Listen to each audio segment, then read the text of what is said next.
I welcome you to learn English. நம்ம அந்த வேலையை முடிச்சிருக்கலாம், நீங்கள் ஒரு நாள் தங்கியிருக்கலாம், இந்த மாதிரி இதை செஞ்சுருக்கலாம் ஆனால் செய்யலை அப்படிங்கிறத இங்கிலீஷில் எப்படி சொல்கிறது? இந்த மாதிரி சொல்கிறதுக்கு would have அப்படிங்கிற வேர்ட்ஸை நம்ம யூஸ் பண்ணணும். இந்த மாதிரி வாக்கியங்கள் எப்படி சொல்லலாம் அப்படிங்கிறத இந்த வீடியோவில் பார்க்க போகிறோம். I welcome you to this channel சென்டாக்ஸ். உங்களுடைய ஸ்போக்கன் இங்கிலீஷ் ஸ்கில்லை டெவலப் பண்ணுறதுக்கு வீடியோஸ் அப்லோட் பண்ணிட்டு வரேன். ப்ராக்டிஸ் பண்ணிகிட்டே இருங்க, கண்டிப்பாக டெவலப்மெண்ட் இருக்கும்.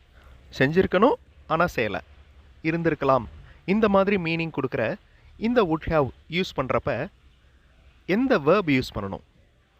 ஒரு வேர்ப், ஒரு வேலையை குறிக்கும் வார்த்தை இருக்குது அப்படின்னா அது ஒன்று ப்ரெசன்ட் ஃபார்மில் இருக்கும், அதனுடைய பாஸ்ட் ஃபார்ம் இருக்கும், அதே மாதிரி பாஸ்ட் பார்ட்டிசிபிள் இருக்கும். நீங்கள் இந்த காலமை, இந்த டேபிளை ஒரு டிக்ஷனரியில் பார்க்கலாம், ஆன்லைன் டிக்ஷனரிலையும் பார்க்கலாம். எந்த ஒரு வேர்ப் லேர்ன் பண்ணுறப்பவும் அதனுடைய பாஸ்ட் ஃபார்ம், பாஸ்ட் பார்ட்டிசிபிள் ரெண்டையுமே தெரிஞ்சு வச்சுக்கணும். ஸோ இந்த would have வர்றப்ப அந்த have வேர்புக்கு அடுத்து வர்ற வேர்ப் கண்டிப்பாக பாஸ்ட் பார்ட்டிசிபிளாக தான் இருக்கணும்.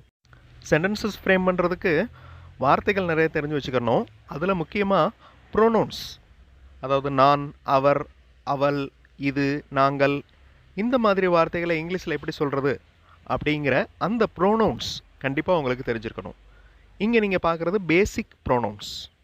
இதை வச்சு தான் நம்ம சென்டென்சஸ் ஃப்ரேம் பண்ண போகிறோம். ஐ would have gone, நான் போயிருந்திருக்கலாம். நிறைய பேர் பேசுகிறப்ப கேட்டிருப்பீங்க, would have யூஸ் பண்ணி பேசியிருப்பாங்க. ஸோ நிறைய இடங்களில் இந்த டேர்ம் யூஸ் ஆகும். ஐ would have gone, நான் போயிருந்திருக்கலாம். ஆனால் என்ன அர்த்தம்? உண்மையிலே அவர் போகலை அப்படின்னு அர்த்தம். ஆனால் போயிருந்திருக்கலாம் அப்படின்னு சொல்கிறாரு. So I would have gone, he would have gone, they would have gone, இந்த மாதிரி நம்ம யூஸ் பண்ணலாம். நான் முதல்ல சொன்ன மாதிரி ஹாவுக்கு அடுத்து வர்ற வேர்ப் பாஸ்ட் பார்ட்டிசிபிள். இங்கே போகிறதுக்கு கோ அப்படிங்கிற வேர்ப் யூஸ் பண்ணுவோம். ப்ரெசன்ட் ஃபார்மில் கோ, பாஸ்ட் ஃபார்மில் went, past participle gone. So I would have gone. Pronoun change பண்ணிங்கன்னா வேறு வேறு சென்டென்சஸ் ஃப்ரேம் பண்ணலாம். அவர் போயிருந்திருக்கலாம், அவர் கொடுத்திருக்கலாம், he would have given, she would have taken. இந்த டேக்கன், கிவன் ரெண்டுமே டேக், கிவ் அப்படிங்கிற வேர்போட past participle. So past participle ரொம்ப இம்பார்ட்டண்ட், அதை நல்லா தெரிஞ்சு வச்சுக்கணும். அப்போ தான் ஈஸியாக கம்யூனிகேட் பண்ண முடியும். தே would have spoken, ஸ்போக்கன் அப்படிங்கிற வார்த்தை ஸ்பீக் அப்படிங்கிற வேர்போட பாஸ்ட் பார்ட்டிசிபிள். அவங்க பேசி இருந்திருக்கலாம் ஆனால் பேசலை. we would have completed our works, நாம் நமது வேலைகளை முடித்திருக்கலாம். சென்டென்சஸோடைய ஸ்ட்ரக்சரை நல்லா பார்த்து வச்சுக்கோங்க. ஏன்னா இந்த மாதிரி சென்டென்சஸ் நீங்கள் இப்போ ஃப்ரேம் பண்ண போகிறீங்க. நான் தமிழ் வாக்கியம் கொடுத்துருவேன், இதே மாதிரி நீங்கள் would have யூஸ் பண்ணி ஃப்ரேம் பண்ண போகிறீங்க. ஸோ இந்த ஸ்ட்ரக்சர் உங்களுக்கு ஈஸியாக மனப்பாடமாயிரும். Now look at these sentences. You would have met him. met அப்படிங்கிற வார்த்தை என்னது? meet அப்படிங்கிற வார்த்தையோட past participle. You would have taught them. taught அப்படின்னா teach அப்படிங்கிற வேர்போட past participle taught. நீங்கள் பேசுகிற இங்கிலீஷ், நீங்கள் எழுதுகிற இங்கிலீஷ் கரெக்டாக அப்படின்னு செக் பண்ணி பார்க்குறதுக்கு சின்னதாக ஒரு கோர்ஸ் கொடுத்துருக்கேன். அதனுடைய டீட்டெயில்ஸ் தெரிஞ்சுக்கிறதுக்கு இங்கே இருக்கிற மெயில் ஐடிக்கு உங்கள் மெசேஜை போஸ்ட் பண்ணுங்கள். இப்போ உங்களுடைய டர்ன். இந்த வாக்கியத்தை நீங்கள் would have யூஸ் பண்ணி சொல்ல போகிறீங்க. நாம் அந்த வேலையை முடித்திருக்கலாம். வீடியோ பாஸ் பண்ணிவிட்டு ட்ரை பண்ணுங்கள், கண்டிப்பாக உங்களால் முடியும். ட்ரை பண்ணால் தான் எந்த இடத்துல மிஸ்டேக் வருது அப்படிங்கிறது உங்களுக்கு தெரியும். ஸோ வீடியோ பாஸ் பண்ணிவிட்டு ட்ரை பண்ணுங்கள். ஆன்சர் ஃபியூ செகண்ட்ஸில் டிஸ்பிளே ஆகும். முடிக்கிறதுக்கு இங்கிலீஷில் கம்ப்ளீட் இல்லைன்னா ஃபினிஷ். ஸோ அதனுடைய பாஸ்ட் பார்ட்டிசிபிள் கம்ப்ளீட்டட், ஃபினிஷ்டு. நாம் அந்த வேலையை முடித்திருக்கலாம். we would have finished the work, we would have completed the work. ஆனால் முடிக்கலை அப்படின்னு அர்த்தம். நவ் வீடியோ பாஸ் பண்ணிவிட்டு இந்த வாக்கியத்தை would have யூஸ் பண்ணி சொல்லுங்கள். நான் மீட்டிங் பற்றி ஆலோசனை செய்திருக்கலாம்.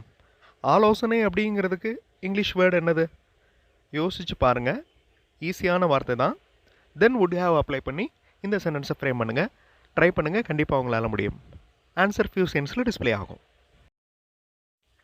நாம் மீட்டிங் பற்றி ஆலோசனை செய்திருக்கலாம். ஐ would have discussed the meeting.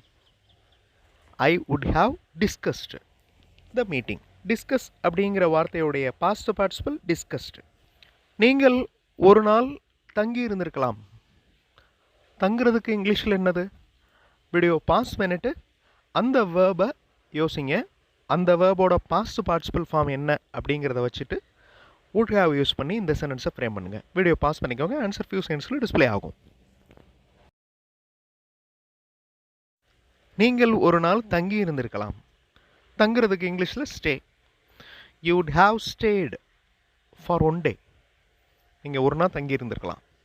Stay அப்படிங்கிற வார்த்தையின் பாஸ்டன்ஸ் ஸ்டேடு, பாஸ்ட் பார்ட்டிசிபிள் ஸ்டேட். இந்த சேனல்லே ஒரு வீடியோவில் வார்த்தைகளை எப்படி தெரிஞ்சுக்கலாம் அப்படிங்கிறதுக்கு நான் ஹிண்ட்ஸ் கொடுத்துருக்கேன். அதாவது மார்னிங்லேருந்து ஈவினிங் வரையும், நைட்டு தூங்க போகிற வரையும் என்னென்ன செயல்கள் செய்கிறோம் அப்படிங்கிறத, முக்கியமான செயல்களை எழுதி வச்சுட்டு அதனுடைய இங்கிலீஷ் டேர்ம்ஸ் ஆன்லைன் டிக்ஷனரியோ இல்லைனா தமிழ் டு இங்கிலீஷ் டிக்ஷனரி, எப்படி இங்கிலீஷ் டு தமிழ் டிக்ஷனரி இருக்கிற மாதிரியே தமிழ் டு இங்கிலீஷ் டிக்ஷனரி இருக்குது. அந்த டிக்ஷனரியில் அந்த டேர்ம்ஸை நல்லா மனப்பாடம் பண்ணிவிட்டு வார்த்தைகளை நிறையா தெரிஞ்சு வச்சுக்கணும். That is very very important. So செயல்களை குறிக்கும் வார்த்தை வேர்ப்ஸ். முக்கியமான வேர்ப்ஸோட பாஸ்ட் ஃபார்ம், பாஸ்ட் பார்ட்டிசிபிள் ரெண்டையும் தெரிஞ்சு வச்சுக்கிட்டிங்கன்னா சென்டென்சஸ் ஃப்ரேம் பண்ணுறது ஈஸியாக இருக்கும். அடுத்த வீடியோவில் இன்னொரு இன்ட்ரெஸ்டிங்கான கிராமர் எக்ஸசைஸ், இன்ட்ரெஸ்டிங்கான கிராமர் எக்ஸ்ப்ளனேஷன் பார்க்கலாம். தேங்க்ஸ் ஃபார் வாட்சிங் and thanks for your valuable comments.